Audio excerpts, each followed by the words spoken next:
They met to make peace at a border crossing which has come to symbolise the horror of the war.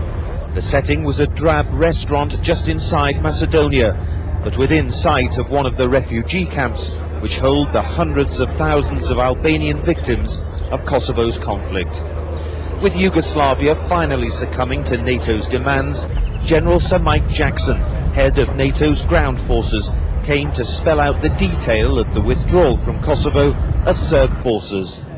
15 minutes after him, the Yugoslav delegation arrived, led by a general of the Yugoslav Army's General Staff.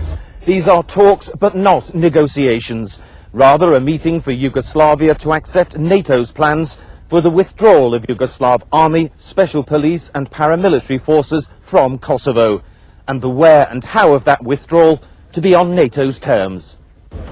The start of the talks was delayed for 2.5 hours, and once they began they were long and detailed.